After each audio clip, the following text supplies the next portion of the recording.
ಪಿತನ ಸುತನ ಮತ್ತು ಪವಿತ್ರಾತ್ಮರ ನಾಮದಲ್ಲಿ ಆಮೆನ್. ಲೋಕಕ್ಕೆಲ್ಲ ನಿಮ್ಮ ವಚನವನು ಏಕದೇವರು ಯೇಸು ಎಂದು ಘೋಷಿಸಲು ಶಕ್ತಿ ನೀ ಕಳುಹಿಸು. ಈ ಶಿಷ್ಯರು ನಿನ್ನ ಬೇಡುವೆವು, ಪವಿತ್ರಾತ್ಮನ ವರವ ಕರುಣಿಸು ಓ ದೇವಾ. ದೇವಾ ನಿನ್ನ ವರದಾನವನ್ನು ನೀಡಿ ಅಭಿಷೇಕಿಸು. ಪ್ರಭು ಕ್ರಿಸ್ತರಲ್ಲಿ ಆತ್ಮೀಯ ಸಹೋದರ ಸಹೋದರಿಯರೇ, ಈ ದಿನದ ಮುಂಜಾನೆಯ ಜೀವ ಸ್ವರ ಕೀರ್ತನೆಗಳು 40, ಅದರ ಮುಂದುವರೆದ ಭಾಗ ವಚನ 9. ಜೀವೋದ್ಧಾರದ ಶುಭ ಸಂದೇಶವನ್ನು ಸಾರಿದೆ ಮಹಾಸಭೆಗೆ. ರಕ್ಷಣೆಯನ್ನು ತರುವ ಸುವಾರ್ತೆ, ಜೀವೋದ್ಧಾರವನ್ನು ನೀಡುವಂತ ಜೀವ ಸ್ವರ, ಈ ಶುಭ ಸಂದೇಶವನ್ನ ನಾನು ಮಹಾಸಭೆಗೆ ಸಾರಿದೆ. ಅದನ್ನು ಮೌನವಿರದೆ. ಇದು ಗೊತ್ತಿದೆ ಪ್ರಭು ನಿನಗೆ. ಅದ್ಭುತಕರವಾದ ವಚನ. ದೇವ, ನಾನು ಪಡೆದುಕೊಂಡ ಸತ್ಯವನ್ನು, ನಾನು ಪಡೆದುಕೊಂಡ ಈ ರಕ್ಷಣೆಯನ್ನು, ನಾನು ಪಡೆದುಕೊಂಡ ಸೌಖ್ಯ, ಬಿಡುಗಡೆ, ಆನಂದ, ಆಶೀರ್ವಾದವನ್ನು ನಾನು ಸಭೆಗೆ ಸಾರಿದೆ. ಅದನ್ನು ನಾನು ಬಚ್ಚಿಟ್ಟುಕೊಳ್ಳಲಿಲ್ಲ. ಇದು ನಿನಗೆ ಚೆನ್ನಾಗಿ ಗೊತ್ತಿದೆ. ಬಚ್ಚಿಟ್ಟುಕೊಳ್ಳಲಿಲ್ಲ. ನನ್ನ ಎದೆಯೋಳು ನಿನ್ನ ಸತ್ಸಂಬಂಧವನ್ನು ಪ್ರಕಟಿಸಿದೆ. ಜೀವೋದ್ಧಾರವನ್ನು, ನಿನ್ನ ಪ್ರಾಮಾಣಿಕತೆಯನ್ನು ಮಹಾಸಭೆಗೆ ಮರೆಯಿಸದೆ ಸಾರಿದೆನು, ನಿನ್ನ ಪ್ರೀತಿ ಸತ್ಯತೆಯನ್ನು. ದಾವಿದರಸ ಹೇಳ್ತಾನೆ, ದೇವರು ಮಾಡಿದ ಆಶೀರ್ವಾದ, ದೇವರಿಂದ ಪಡೆದುಕೊಂಡ ಪ್ರೀತಿ, ಸತ್ಯತೆ, ರೋಗದಿಂದ ರಕ್ಷಣೆ, ಶತ್ರುಗಳ ಕಾಟದಿಂದ ರಕ್ಷಣೆ, ದೇವರ ಈ ಒಂದು ಶುಭ ಸಂದೇಶವನ್ನು ನಾನು ನನ್ನ ಎದೆಯಲ್ಲಿ ಬಚ್ಚಿಟ್ಟುಕೊಳ್ಳಲಿಲ್ಲ. ನಾನು ಪಡೆದುಕೊಂಡ ಕೃಪೆಗಳನ್ನು ನಾನೇ ಬಚ್ಚಿಟ್ಟುಕೊಳ್ಳಲಿಲ್ಲ. ಬದಲಿಗೆ ಅದನ್ನು ಜನತೆಗೆ ಸಾರಿದೆ. ಹೌದು ಪ್ರಿಯ ಸಹೋದರ ಸಹೋದರಿಯರೇ, ಇಂದು ಪ್ರಭು ಯೇಸುವಿನ ಪ್ರೀತಿಯನ್ನು, ಸೌಖ್ಯವನ್ನು, ಅವರ ಅದ್ಭುತ ಕಾರ್ಯವನ್ನು ನಮ್ಮ ಜೀವನದಲ್ಲಿ ರಕ್ಷಣಾನುಭವವನ್ನು ಪಡೆದುಕೊಂಡಿರುವ ನಾವು ಅದನ್ನು ಸಾರದೆ ಮೌನವಿರಕೂಡದು. ಸಮಾರತಿ ಹೆಂಗಸು ಯೇಸುವಿನ ಬಳಿ ಬಂದು ಎನ್ಕೌಂಟರ್ ಆಗಿ ಯೇಸುವಿನಿಂದ ಹೊರಟು ಬರುವ ಜೀವ ಜಲವನ್ನ ಪಡೆದುಕೊಂಡ ಆಕೆ ಅದನ್ನು ಬಚ್ಚಿಟ್ಟುಕೊಳ್ಳಲಿಲ್ಲ. ನನಗೆ ಸತ್ಯ ದೇವರು ಗೊತ್ತಾಯಿತು, ನಾನು ಪಾಪದ ಬಂಧನದಿಂದ ಬಿಡುಗಡೆಯನ್ನು ಹೊಂದಿಕೊಂಡೆ ಎಂದು ಸುಮ್ಮನಿರಲಿಲ್ಲ. ಬದಲಿಗೆ ತಾನು ಪಡೆದುಕೊಂಡ ಬಿಡುಗಡೆಯನ್ನು, ತಾನು ಪಡೆದುಕೊಂಡ ಪ್ರೀತಿಯನ್ನು, ಕೃಪೆಯನ್ನು, ಕ್ಷಮೆಯನ್ನು ಹೋಗಿ ಇಡೀ ಊರಿಗೆ ಸಾರಿದಳು. ಅನೇಕ ರೋಗಿಗಳನ್ನ ಯೇಸು ಗುಣಪಡಿಸಿದರು. ನೀವು ಇದನ್ನು ಯಾರಿಗೂ ಹೇಳಕೂಡದು ಎಂದು ಪ್ರಭು ಯೇಸು ಅವರಿಗೆ ಹೇಳಿ ಕಳುಹಿಸಿದರು ಸಹ ಅವರು ಸುಮ್ಮನಿರದೆ ಎಲ್ಲೆಡೆಗೂ ನಮ್ಮನ್ನ ಯೇಸು ಗುಣಪಡಿಸಿದರು. ನನ್ನ ಕುಷ್ಠ ರೋಗವನ್ನ ಗುಣಪಡಿಸಿದರು. ಮರಣದ ಹಾಸಿಗೆಯಿಂದ ನನ್ನನ್ನು ಜೀವಕ್ಕೆ ಎಬ್ಬಿಸಿದರು. ಯೇಸು ಕರುಣಾಮಯಿ, ಪ್ರೀತಿ ಸ್ವರೂಪಿ, ಪಾಪಗಳನ್ನು ಕ್ಷಮಿಸುವ ದೇವರೆಂದು ಎಲ್ಲೆಡೆ ಸಾರತೊಡಗಿದರು. ಅದಕ್ಕೆ ಸಂತ ಪೌಲರು ಅದ್ಭುತಕರವಾಗಿ ಹೇಳುತ್ತಾರೆ, ಕ್ರಿಸ್ತ ಯೇಸುವಿಗೆ ಸಾಕ್ಷಿಯಾಗಿರಲು ನಾಚಿಕೆ ಪಡಬೇಡ. ಸಮಯ ಸಂದರ್ಭವಿರುವಾಗಲೆಲ್ಲ ಸುವಾರ್ತೆಯನ್ನು ಸಾರು. ನಿನ್ನ ನಡೆ, ನುಡಿ, ಜೀವನದಿಂದ ನೀನು ದೇವರ ವಾಕ್ಯಕ್ಕೆ ಸಾಕ್ಷಿಯಾಗು. ನಿನ್ನನ್ನು ನೋಡಿ, ನಿನ್ನ ಸತ್ಕಾರ್ಯಗಳನ್ನು ನೋಡಿ ದೇವರ ನಾಮ ಮಹಿಮೆ ಪಡಿಸುವಂತೆ ಸುವಾರ್ತೆಗೆ ನಾವು ಸಾಕ್ಷಿಗಳಾಗಿ ಜೀವಿಸಬೇಕಾಗಿದೆ. ಅದೇ ಸಂತ ಪೌಲ 2 ತಿಮೋಥೆ 2:8-9 ಹೇಳುತ್ತಾರೆ, ಈ ಶುಭ ಸಂದೇಶವನ್ನ ಸಾರಿದುದರ ಕಾರಣ ಇವತ್ತು ನನ್ನನ್ನು ಬಂದಿಯಾಗಿ ಹಿಡಿದು ಸೆರೆಮನೆಯಲ್ಲಿ ಸರಪಣಿಗಳಿಂದ ಕಟ್ಟಿ ಹಾಕಿದ್ದಾರೆ. ನನ್ನನ್ನು ಅವರು ಸೆರೆಮನೆಯಲ್ಲಿಟ್ಟು ಸರಪಣಿಗಳಿಂದ ಕಟ್ಟಿ ಹಾಕಬಹುದು, ಆದರೆ ನಾನು ಸಾರುವ ವಾಕ್ಯವನ್ನ ಯಾರು ಕಟ್ಟಿ ಹಾಕಲು ಸಾಧ್ಯವಿಲ್ಲ ಎಂದು ಸೆರೆಮನೆಯೊಳಗಿದ್ದರೂ ಅಲ್ಲಿಂದಲೇ ಎಲ್ಲಾ ಸಭೆಗಳಿಗೆ ಪತ್ರಗಳನ್ನು ಬರೆದು ಸುವಾರ್ತೆಯನ್ನು ಸಾರಿದಂತ ಶ್ರೇಷ್ಠ ವ್ಯಕ್ತಿ ಸಂತ ಪೌಲರಾಗಿದ್ದಾರೆ. ಇವತ್ತು ದೇವರಿಂದ ಎಷ್ಟೋ ಆಶೀರ್ವಾದಗಳನ್ನು ನಾವು ಪಡೆದುಕೊಂಡಿದ್ದೇವೆ. 1 ಪೇತ್ರ 2:9-10 ನೀವು ರಾಜ ಯಾಜಕರು, ಪವಿತ್ರ ಪ್ರಜೆ, ದೇವರ ಸ್ವಂತ ಜನಾಂಗ. ಕಾರ್ಗತ್ತಲೆಯಲ್ಲಿದ್ದ ನಮ್ಮನ್ನು ದೇವರು ತಮ್ಮ ಯೇಸುವಿನ ಬೆಳಕಿನ ರಾಜ್ಯಕ್ಕೆ ನಮ್ಮನ್ನು ಕರೆದು ತಂದಿದ್ದಾರೆ. ದೇವರ ಕರುಣೆಯನ್ನು ಅಪಾರವಾಗಿ ನಾವು ಸವಿದಿದ್ದೇವೆ. ಯಾತಕ್ಕಾಗಿ?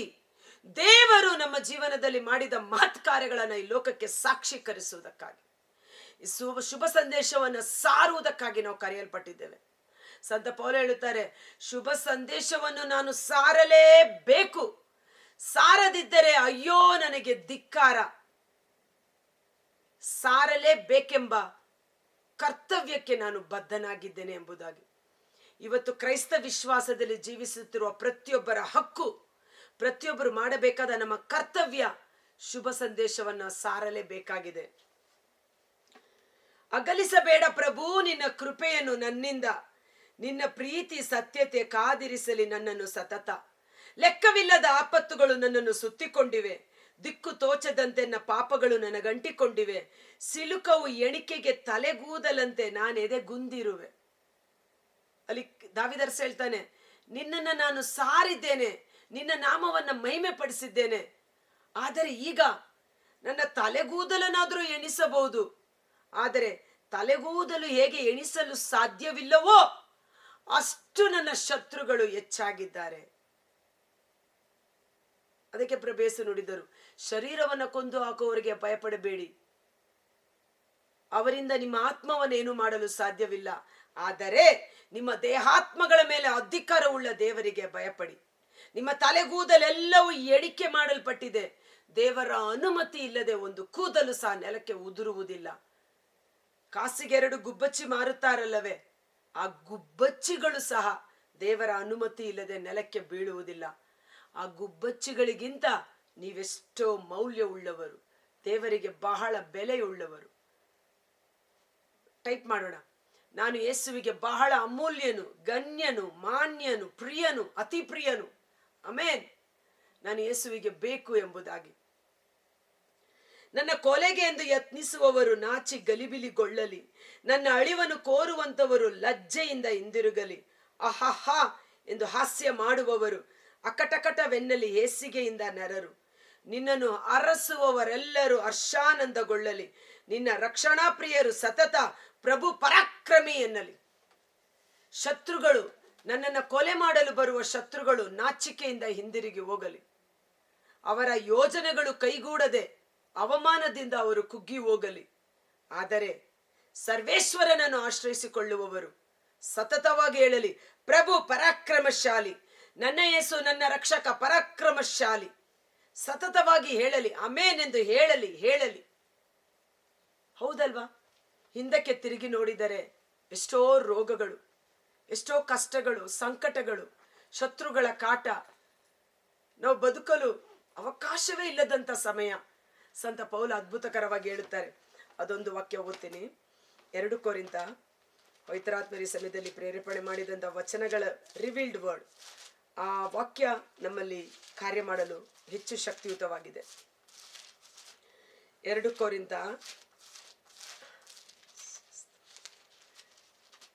1ನೇ ಅಧ್ಯಾಯ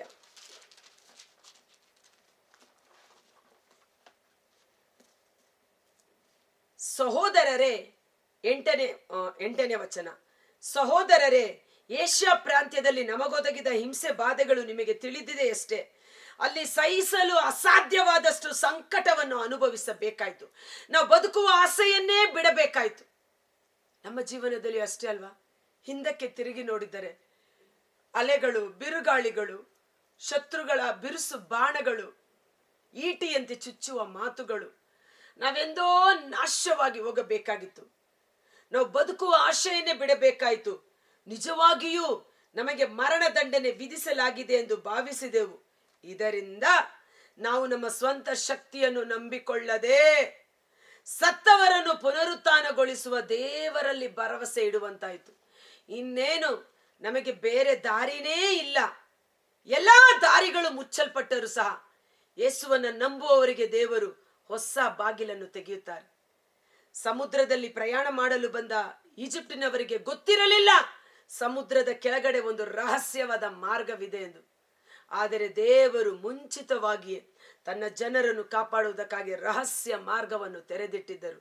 ಅದಕ್ಕೆ ಕೀರ್ತನೆಗಾರ ಹೇಳಿದ್ದು, ಪ್ರಭು ಪರಾಕ್ರಮಶಾಲಿ ಎಂದು ಹೇಳಲಿ. ನಾವು ನಂಬಿರುವ, ನಾವು ಆರಾಧಿಸುವ ನನ್ನ ಯೇಸು ನನ್ನ ರಕ್ಷಕ ಪರಾಕ್ರಮಶಾಲಿಯಾದ ದೇವರಾಗಿದ್ದಾರೆ. ಆ ದೇವರೇ ನಮ್ಮನ್ನು ಈ ಭಯಂಕರ ಮರಣದಿಂದ ಪಾರು ಮಾಡಿದರು, ಇನ್ನು ಮುಂದಕ್ಕೂ ಪಾರು ಮಾಡುವರು. ಆಮೆನ್. ದೇವರನ್ನು ಆಶ್ರಯಿಸಿಕೊಳ್ಳುವವರು ಸುರಕ್ಷಿತರಾಗಿದ್ದಾರೆ. ಬಡವನು ದುರ್ಬಲನು ಆದ ನನಗೆ ಪ್ರಭು ನೀ ಹಿತಚಿಂತಕನು. ತಡಮಾಡಬೇಡ ದೇವಾ, ನೀ ನನಗೆ ಉದ್ಧಾರಕನು, ಸಹಾಯಕನು. ಎಬಿನೇಜರ್ ನಿತ್ಯ ಸಹಾಯಕರಾಗಿದ್ದಾರೆ. ಕರ್ತನಾದ ಯೇಸುವೇ, ಮುಂಜಾನೆ ಜೀವಸ್ವರವನ್ನು ಆಲಿಸುತ್ತಿರುವ ಪ್ರತಿಯೊಬ್ಬ ಸಹೋದರ ಸಹೋದರಿಯರು, ಅವರ ಕುಟುಂಬಗಳನ್ನು ನಿಮ್ಮ ಕರಗಳಿಗೆ ಸಮರ್ಪಿಸುತ್ತೇನೆ. ಪ್ರವಾದಿ ಯೆಶಾಯನ ಗ್ರಂಥ 41ನೇ ಅಧ್ಯಾಯ ವಚನ 10ರಲ್ಲಿ, ಭಯಪಡಬೇಡ, ಹೆದರಬೇಡ, ದಿಗ್ಭ್ರಮೆಗೊಳ್ಳದಿರು, ನಾನೇ ನಿನ್ನ ಸಹಾಯಕ, ಶಕ್ತಿ ನೀಡುವೆ, ಸಹಾಯ ಮಾಡುವೆ, ನನ್ನ ವಿಜಯೋತ್ಸವದ ಹಸ್ತದಲ್ಲಿ ನಿನ್ನನ್ನು ಮುನ್ನಡೆಸುವೆನು. ನೀನು ಹುಡುಕಿದರೂ ನಿನ್ನನ್ನು ಹಿಂಸಿಸಿದ ಶತ್ರುಗಳು ನಿನ್ನ ಕಣ್ಣಿಗೆ ಕಾಣಸಿಗರು. ಕ್ರಿಮಿಯಂತಿರುವ, ಹುಳುವಿನಂತಿರುವ ಇಸ್ರಾಯೇಲೇ, ಯಾಕೋಬೆ, ಭಯಪಡಬೇಡ, ನಾನೇ ನಿನ್ನ ಸಹಾಯಕ ಎಂದು ನುಡಿದಿರುವ ಪ್ರಭು.